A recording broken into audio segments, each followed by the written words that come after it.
Investigators on Thursday recovered the so-called black boxes from the passenger plane that collided with a U.S. Army helicopter at a Washington airport a day earlier. A preliminary report about the incident is expected within 30 days. National Transportation Safety Board member Todd Inman said the military helicopter was also equipped, quote, with some form of recording devices, and those will be read either by DoD or by us, referring to the Department of Defense. He said the agencies have agreements to share data on those recorders. The crash, which killed 67 people and left no survivors, is the deadliest U.S. air disaster in more than 2 decades. The cause remains unclear. Radio communications showed that air traffic controllers alerted the helicopter about the approaching American Airlines jet and ordered it to change course. Search teams have recovered 40 bodies from the Potomac River after 67 people were killed in a mid-air collision between a passenger plane and a US Army helicopter. The black box flight recorders from the passenger plane were also recovered and are being examined by experts from the National Transportation Safety Board. 67 people on board the 2 aircrafts were killed. It's the US's deadliest aviation disaster in almost 25 years. Rescue operations were switched to recovery operations. The search has been made difficult by freezing conditions, with divers swimming in icy waters. Reports have said that the search was briefly suspended due to the weather. The cause of the collision is unclear. While the investigation could take months, investigators have pledged to release a preliminary report within 30 days.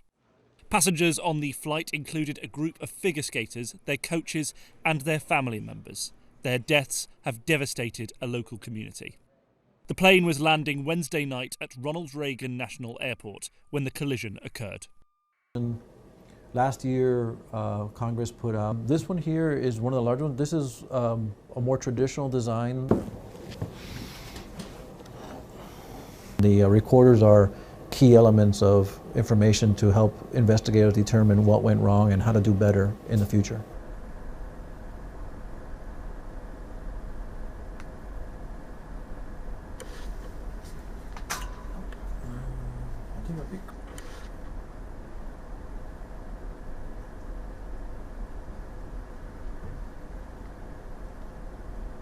There's 2 different recorders on every aircraft. There's one that is a data recorder, and then there's also one that's a voice recorder.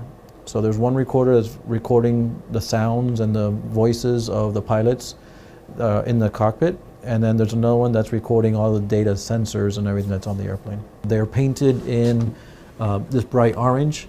A lot of them will have this reflective tape so that they reflect light when shine on them. Sorry. Did you touch? They're designed to survive the worst of accidents, and that includes underwater. If the aircraft is submerged, that they would survive. The information would survive even after being underwater.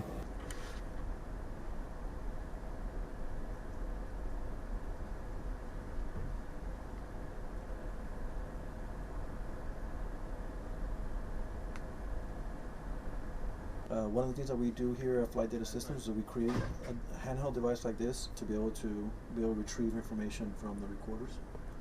This is a locator beacon. So these are designed such that when they come in contact with water, they begin to emit a sound and a frequency to allow people who are looking for it to be able to track it down. After an incident or accident, investigators will download the data off of the contents of these recorders.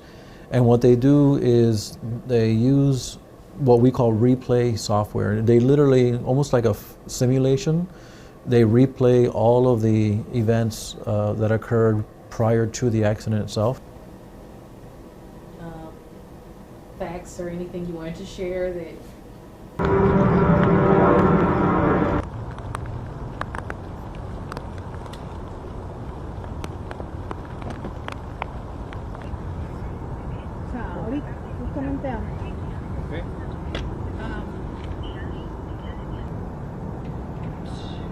Ok, pero o sea, ahorita vamos a hacer lo mismo. O sea,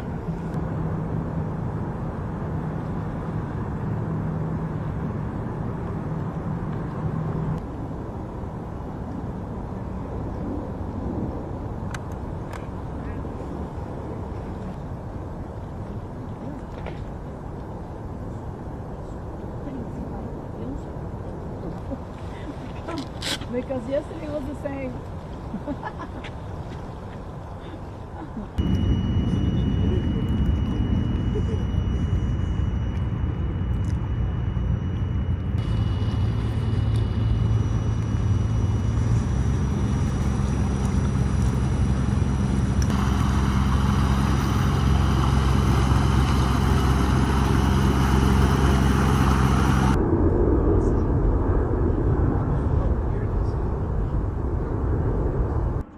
Police boats returned to the Potomac River on Friday as part of the recovery and investigation after a mid-air collision between an American Airlines plane and an Army helicopter killed 67 people in the United States' deadliest aviation disaster since 2001. Both the black boxes from the American Airlines flight and the Black Hawk helicopter have been recovered from the water. Over 40 bodies have been recovered, and on Saturday, more salvage equipment is expected to arrive to help pull more wreckage from the water.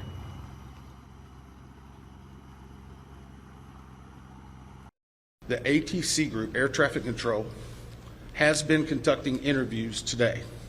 They're ongoing tonight. They will be ongoing for probably the next few days. We've had full cooperation in getting the witnesses that we need to gain those interviews. We will then take that information and match it with other data that we're receiving, and if necessary, conduct follow-up interviews at a later time.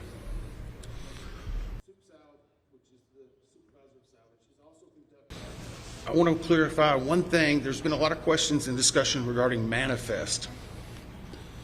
Let me make this very clear.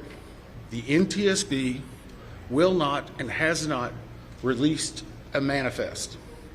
We have not in our history, not in our past. We will not be in this accident. In fact, there's specific congressional language that whenever it is in our possession, it is not available through the Freedom of Information Act. It will not be included in our report. We will not be putting any names of any of the victims. Any release of that information will come from other individuals or groups. We recovered from the CRJ 2 separate recorders. One was a FDFR, that is a flight data recorder. FD. That was actually in what we consider good condition. As part of that process, it was soaked in alcohol overnight. It was then opened today, and we have a high level of confidence that we will be able to get a full download in the very near future.